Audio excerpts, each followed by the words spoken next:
Hey everybody, it's Safi and Marco to Shout Out Movies, the only movie review show on YouTube to review movies in terms of food. And it is just Marco here once again, and I am here today to do a second video game review, which I just can't believe. In fact, I might just make this a Patreon video because it is kind of an extra thing, and this is a DLC that I'm reviewing. It's not the main game, so you might not even really be interested because it might, a lot of people, they don't buy the DLCs because, I have had a very mixed opinion of DLCs. There have been some really good ones in the past. I think, obviously, a prime example are the Call of Duty games, the Black Ops 1, 2, and 3, all those zombie maps were, peak perfection DLC. And then Red Dead Redemption, they basically created a whole new game called Undead Nightmare, and that's another really good DLC that you could say that's a DLC. So, on the other hand, though, there are DLCs that feel like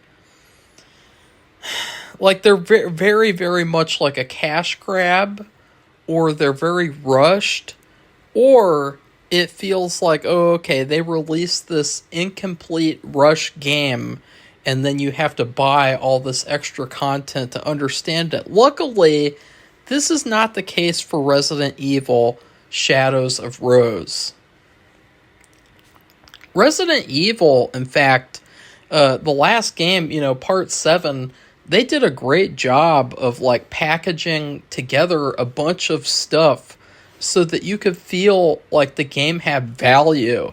I played Resident Evil 7 for free, but I kind of felt bad about it. It's one of the only times that I've ever gotten a game off of PS Now, which is this streaming thing where you get games in exchange for a subscription.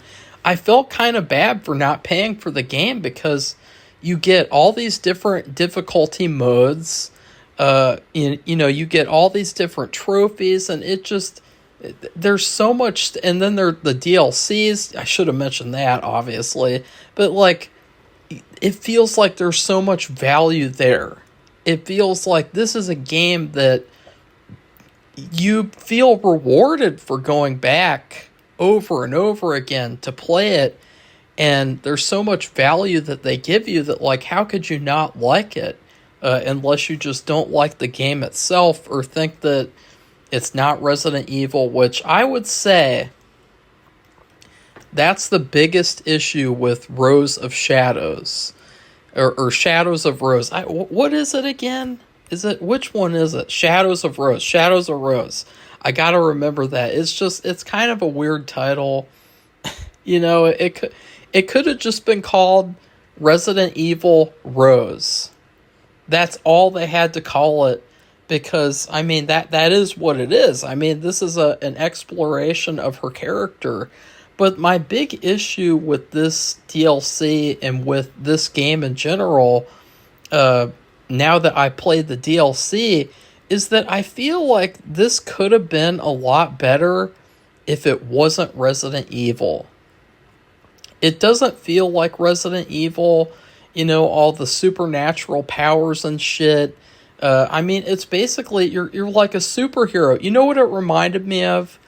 It reminded me of Infamous, which is a very, very classic video game series about this guy who, he has, electric powers, and it's the same type of thing where they have, these little dots in a string, and he shoots, these powers out, and even the bad guys kind of look similar to the ones in this DLC.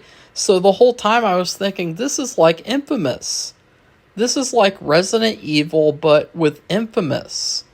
And, why would you do that? It's kind of a strange thing. Very, very strange ideas. It just, again, they're just throwing shit at the walls. Now they added superheroes to the mix. You got Resident Evil superheroes. So this DLC, it's all about Rose. She's a teenager. She's got angst, and she's got, she's got problems. Uh, she's got at least she doesn't have Jeffrey Epstein in her life. That's her one saving grace, is that she's not being, human trafficked at this point. Her character, basically all she has to deal with is like bullies at school, and then she's got like a bodyguard who's kind of mean to her a little bit. But like other than that, she doesn't really have much of any issues or problems. Except she really hates that she has these powers, which another game that this reminded me of, which I actually loved this game. It had Ellen Page back when, she was like, in everything. And I can't remember what it was called, but it was all about her having these superpowers. And she was like this young, like superhero, like an anti-hero type of thing. And I actually love that game. It's actually one of my, I guess like top 25 to 30 to 40 favorite games of all time. Willem Dafoe is in it. I believe he's the bad guy. And, it's actually really good. They're actually turning it into a series. But in that game, they showed you flashbacks of her life as like a kid, teenager, and they showed these experiences where she was getting bullied, and it was like just a really unpleasant experience, and like stuff happened and shit. And like this game, it just jumps straight into things, and it's almost like they wanted to rush into the gameplay, which I appreciated that after, the actual game experience. But nonetheless, they just don't set up the characters very well. They don't set up the world because nobody really cares about the world beyond the zombies.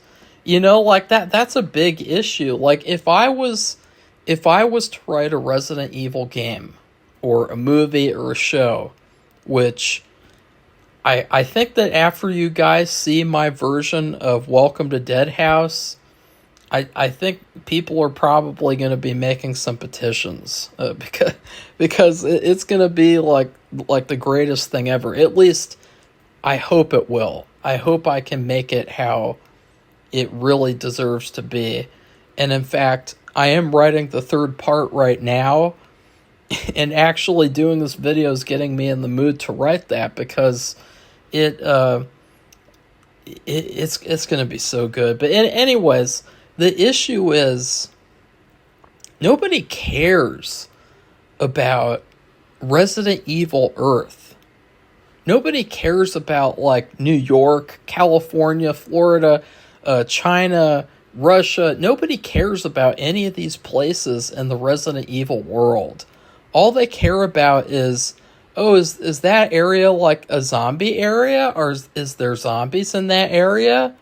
Are there monsters in that area? Like, that's all people care about. And so, right off the bat, you're playing a game, you're in a series where you don't care about the world. So why would you care about this specific area? Like, why would you care about characters even? Because if you don't care about the world, then how could you even care about this group of people that they're showing in all these games? Like, let's see. Like, I want to find a good example of like where you care about the world, because I think that it makes all the difference. Like, even in the last game, you're thinking of yourself as an everyman, and you're saving your girlfriend. And that's like a real world thing. Like, if your boyfriend or girlfriend got like trapped and taken hostage in this house, she went missing, like that feels like you're put in that situation. Whereas in this DLC, it just jumps straight in. It's like, it's straight up like, okay, like it is what it is. And she has a friend. He's like I don't know, he's like involved with the government or with Chris Redfield, and he's like a science guy. And it's really hilarious because he meets with her on a park bench, and all I could think about was the movie The Woodsman with Kevin Bacon, which is actually an incredible movie, a female-directed movie, and Kevin Bacon plays a pedophile, and he would go to park benches and, wait for a kid to sit on the bench, or invite a kid over to sit with him, and then eventually he'd do stuff with them. And, like, it's really interesting because the character, right off the bat, like, I don't know, like, I wanted to like him. I thought, okay, she has a friend. She has one friend. But I was like, you know what? The way that this guy is, there's been no build-up with his character. We didn't see him build this relationship that he has with this teenage girl. So anyone, like, honestly, when I looked at him and when I looked at her, I was like, damn, he's straight up like, he's got some ulterior motives going on. Like he clearly, like, it just gave off the vibes. And it's funny because he turned out to be a bad guy in the game. Well, he didn't exist.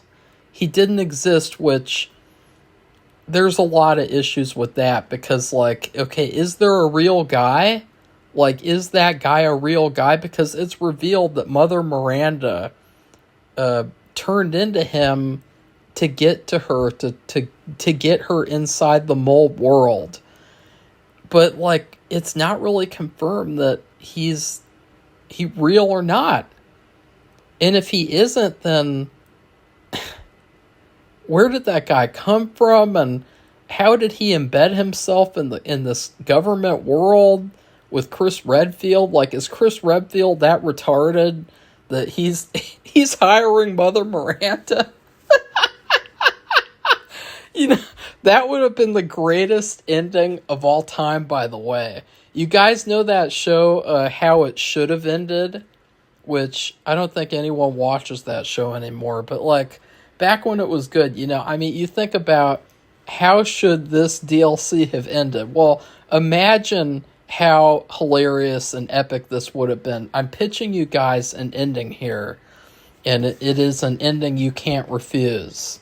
So imagine Rose. She's in the real world now, and they don't really show her at all in the real world. She just goes to her grave, and not her grave, but Ethan's grave, and puts flowers there, and then she shuts up the mean bodyguard, and then you can see Ethan is on the road once again. So there's this weird reoccurring imagery where he's walking along the road next to their car, and nobody sees him or something. It's very, very odd and creepy.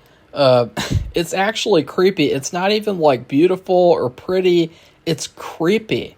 It's a very creepy image that they ended on in both games. But I guess it's just to show that he's always watching over her, but they never confirm that he's Ethan either. But as I was saying, okay, here's the pitch.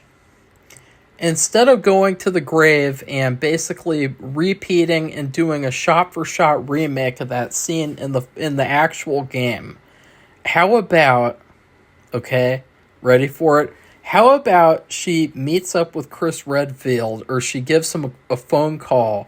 No, we gotta see his face. She meets up with Chris Redfield on a park bench, and they're sharing hot dogs. No, they're eating hot dogs that they got because this is New York.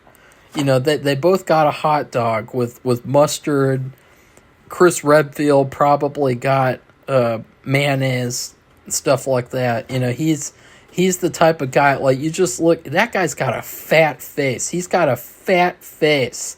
His face is so fat, Like I mean I have a little bit, I have a double chin, and kind of it's going away actually. It was a lot worse before, but it is going away. But like he is so fat, or he looks fat, but he's also muscular. It's a very strange look that he has.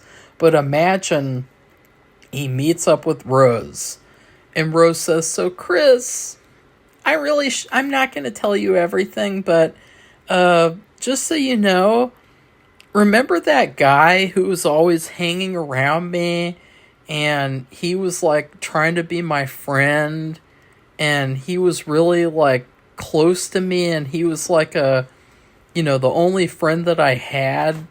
Did you wonder why he disappeared? Well, it turns out I went into the mold world. I went in there to go on a DLC adventure for people who play video games.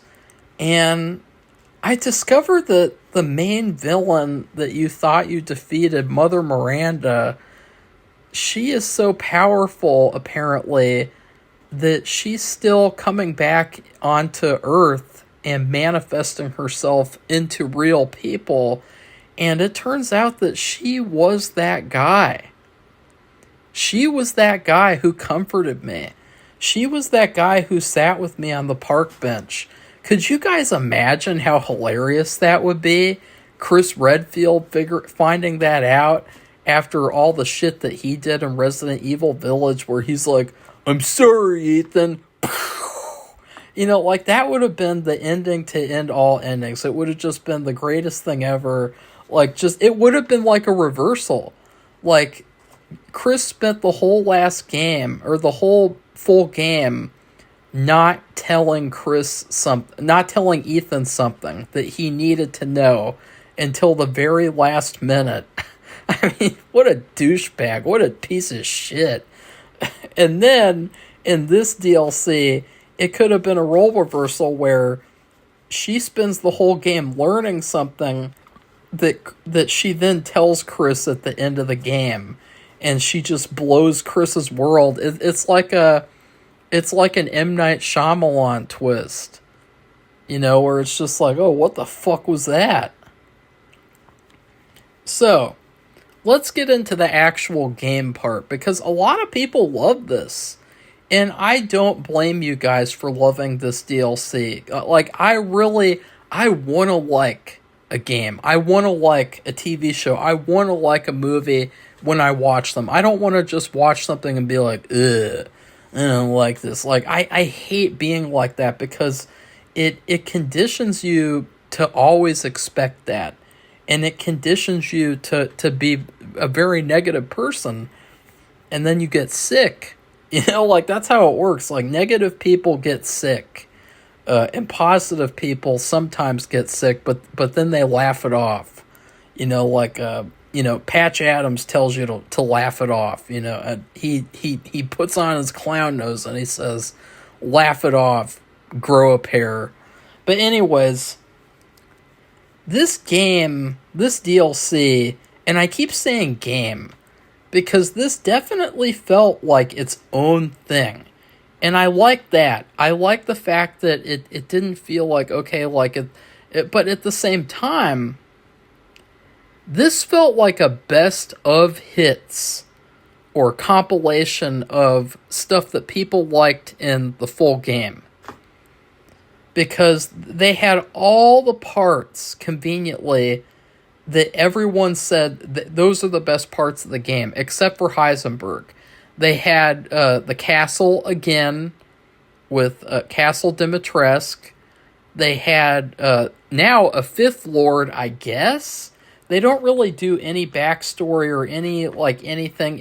I guess the fat guy, the merchant, he got power hungry and he took over but he's in the mold world. So I don't know. I don't even know who that guy is, honestly. I need to watch one of these YouTube videos talking about his lore, because I really don't know anything about him. And I feel too, that's bad storytelling. I should know all about this guy at least from like a basic perspective of like, oh, well, he did this and he did that, and they allowed him to sell weapons to Ethan because this and that. But they also took the merchant out, which a lot of people didn't like the fact that you had a merchant. So they took that out. They also did the classic recipes for the crafting. That's another thing that people complained about, was like chem fluid and a herb, or chem fluid and gunpowder was the crafting combination for ammo and healing aid liquid. Well, in Village, they had the ability for you to mix gunpowder and chem fluid and some sort of metal or something. And so people complain that like it made it to where you didn't have to make choices to survive. Like you didn't have to make really hard choices. And I will say, this DLC, even though it felt like a best of hits of all the stuff that people loved about Village, with a lot of new shit added in and shoved in there. In fact, it really felt like a lot of crap that they shoved in this DLC. But at the same time, like, it did actually give me some scary moments throughout the entire DLC. It was kind of scary. It was kind of suspenseful at certain points. It actually made a little bit of an improvement from the main game in terms of feeling more of like a survival horror game rather than an action Duke Nukem game. Another big issue that I had, though, was that it was in third-person perspective. I really wanted to play, first person just like the other one, or both other ones, but you were not allowed to do that. So I thought that was very limiting, and I really didn't appreciate that. I think that was a big, like, WTF, like, I don't want to play third person. You play third person in everything, like, I love first person in video games, to be quite honest. Like, there are some exceptions, like, I don't like playing GTA in first person, but in terms of Resident Evil, I think that first person works better for a lot of reasons, primarily because it feels like you're actually there, and it's scary. You get these gross out moments, these tense moments. But anyways, back to this. So the Duke, he has taken over the castle, and he is killing all these variations of Rose as she's trying to steal this crystal to get rid of her powers. And I kind of like this part. This part I kind of liked, but at the same time, it was very rushed. And it genuinely felt like, okay, like, this could have actually been a bigger thing. But it just kind of felt like, hey, we're going through all the stuff that people like from the main game, but we're going through it in a little bit of a faster way. And there are some intense moments, especially in the dungeon, but it's really funny because there's no stalker element to the castle in this DLC, because the Duke, he is so fat that he literally cannot stalk you. He's just, and that's the weird thing, is that he's just sat in a room the entire DLC just talking. He never physically does anything, but he'll come on and talk to you on the TV. So that's another really weird thing, is that there's TVs now all over the castle conveniently, and he's talking to you from the TVs. And that reminded me of Batman Arkham Asylum and shit like that. So that was also really weird. Like, you're getting Arkham games in this game. Like, there's just so many things. As I said before, so many things just shoved into this game. And then the bad guys, too, they're kind of like Harry Potter Dementors, that they suck the soul out of your body. It's very strange. But it is also kind of creepy, I will admit. But I really didn't like it because it reminded me of one of my main issues with the full game, which is that it felt so contrived and you didn't feel like you had much choice as a player. And I felt that same limitation and choice when I played this game, this DLC, and I swear, by the way, that was not a Freudian slip. I'm just tired. I did play this game, and I could prove it to you. I would take a picture of the trophy if you guys would want me to. Like, I'm not just going to watch a game video and then do a review. Like, no, I am going to play the game. Like, so I just want to make that very clear. In case people are like, oh, I got him. You didn't. You did not get me. And you will never get me because I'm saving myself for a special lady. And her name is Lady Dimitrescu. And I especially like it when she turns into a dragon. And I can pretend like I'm the donkey in Shrek. And we can have donkey dragon babies. That'd be pretty hot. Oh yeah, they'd be vampires too. It'd be vampire baby. Mold vampires. Hashtag moldy vampire. You guys think that no, I don't want to get into personal details, but like you guys you guys think that, like, just think about like vampires, like they're around for a long time. They don't really have any reason to take a shower or do anything. Like, I'm just wondering, like, there's got to be some mold down there. There's got to be some. Or wait, no, Lady Dimitrescu actually has a bath, but there's got to be some mold down there. There's got to be some mold somewhere, you know, like under their armpits at least. You know, there's got to be some mold. You know, like, just, humans, you know, people aren't meant to last 500 to thousands of years. Like, you know, they're meant to age and die. You know, so, like, vampires gotta have moldy snatches. You know, they gotta have moldy bodies, moldy boobs. There's just got mold everywhere, and they are made out of mold, these vampires. So anyways, I don't know. I don't even want to know how I got there, and I'm doing the review myself. So I apologize for that, guys. I don't want to talk about moldy snatches anymore. So we have more important things to talk about. So I actually kind of enjoyed, I would say, middle of the road, enjoyed the first section the most.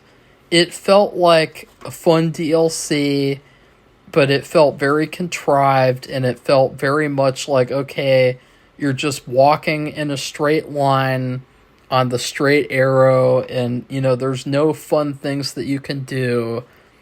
But still, you know, it was an improvement off of the main game, to be honest. And then you're taken to House Benevito for another greatest hits. That's what it's called, greatest hits. You're taken for like a greatest hits tour of the House Benevito. The surprising part is that there's no baby monster.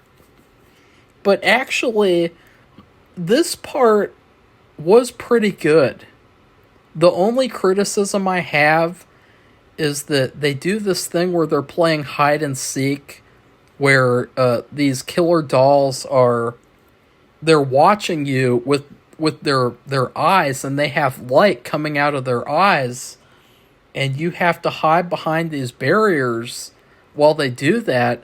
And if they catch you, their light turns red, and they attack you with these needles, these injection needles and shit. And what does that remind you guys of?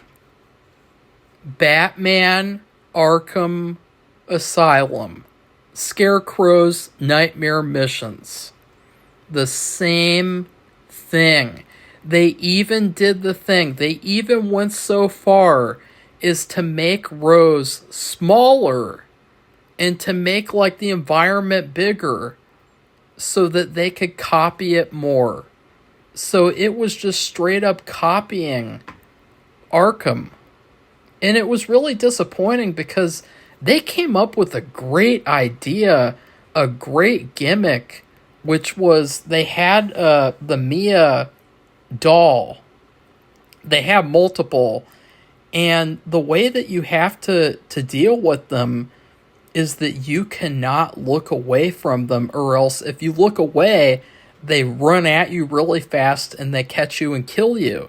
And I thought that was such a fantastic idea for like a horror game, for a horror character, horror villains. That was really, really smart. And I really liked that part. But then it turns into ripping off the Scarecrow Nightmare missions. Like, what's up with that? That was kind of shitty. You know, like, why'd they have to rip that off? But anyways, finally, Evelyn arrives, and you have a little boss battle with Evelyn, which I gotta say, Evelyn showing up again in this DLC after she showed up in the main game, I gotta say, I wasn't much of a fan of Evelyn in Resident Evil 7. I thought that the Baker family were the best villains. But she's actually a really, really good villain and a really good character. And so I really like seeing her in the game as well. I thought she was awesome. She was so much better than Mother Miranda. Speaking of Mother Miranda, by the way, the whole game, you're being assisted by this. I can only describe it as, you know, the Disney logo, how like they're, you know, you get the kid and they draw the Disney logo with their hand, and then they have the sparkle writing. Well, this entire game, Ethan is helping you with sparkle writing on the walls and shit. I thought that was kind of hilarious. You know, it's like you're being like assisted and escorted around by like a sparkle guy. And but the last part of the game is you get to fight Mother Miranda in the Megamycete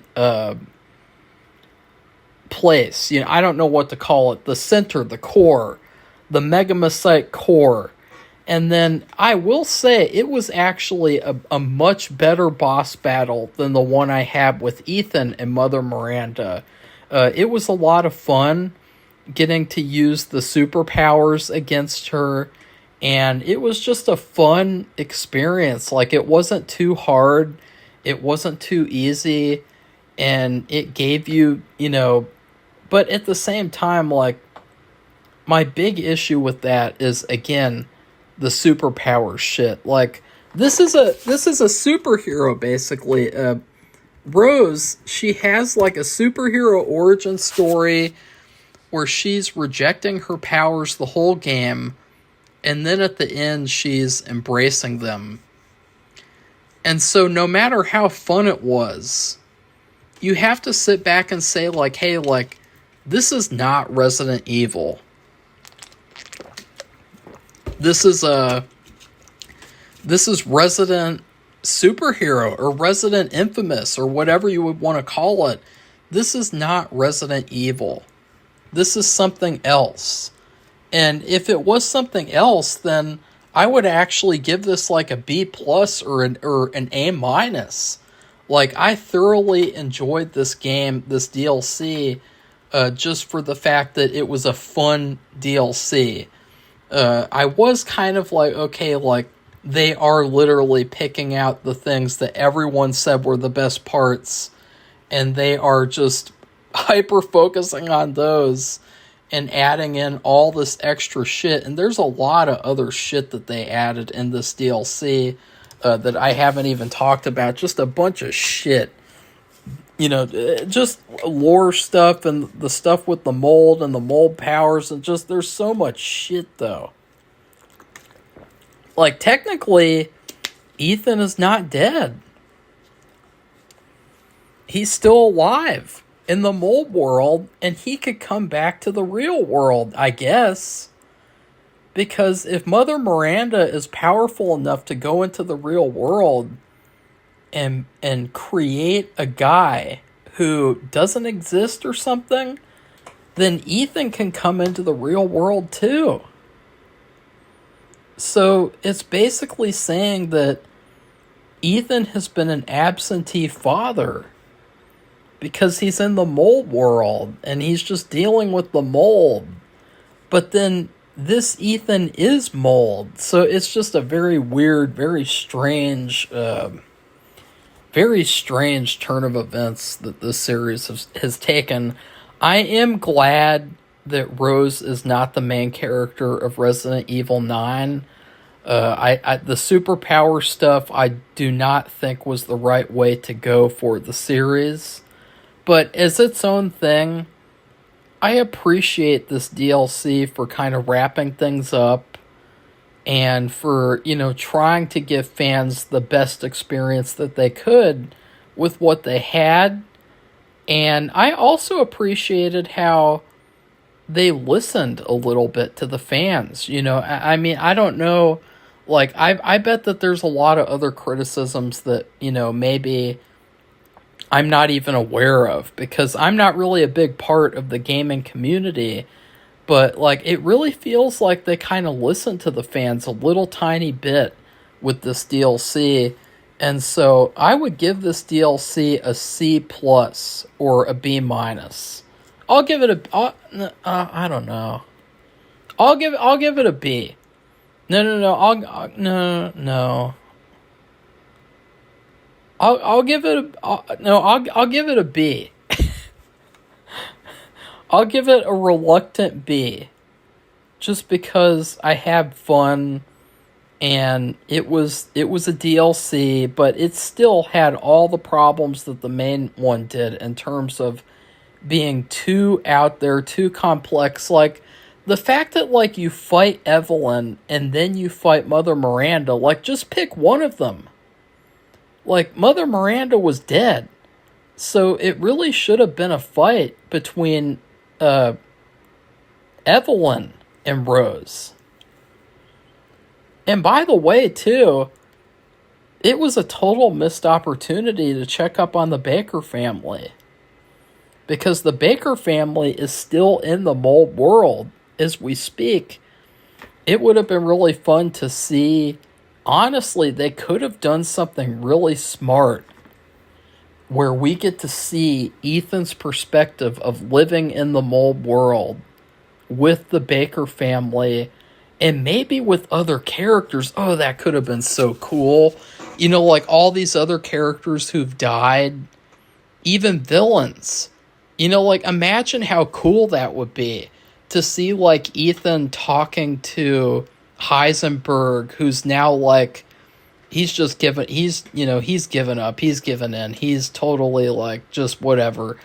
Or just imagine, like, Ethan and the Baker family and them being like, oh, your daughter's trapped in here, you need to get her out. Like, that could have been so fun, but I guess that would have been too much fan service, I guess. That would have been... It is what it is. This was a fun DLC. It was a surprise, or a surprise, as some might say. But yeah. So, if you like this video, please feel free to check out our Patreon. It is the Safi and Marco Dish Out on Movies Patreon. We are going to have a ton of bonus and exclusive content on there that includes movie reviews, TV reviews, video game videos, rankings, shit talking, all sorts of fun shit, and behind the scenes filmmaking stuff, because I am working on multiple film and show projects, and it is really interesting to see behind the veil of Hollywood filmmaking, especially because it's just me. Like, everything begins and ends with me. And thankfully, I document everything, because I love to like show the process. I love to show that, like, look, this is a lot of hard work. There's a lot of people, and they just think of filmmaking as like, oh, you just point a camera and shoot a video. You know, like it's the same thing with how people treat bowling when it comes to sports. And so I really like to show people, you know, like this is some hard work. This is not easy stuff. And there's a lot of thought that goes into this work too. And then please subscribe to our YouTube channel if you'd like to see more honest reviews like this. Please comment and tell me what you thought of the DLC. And then please subscribe to our channel. And that's it. Goodbye, everybody. See you soon.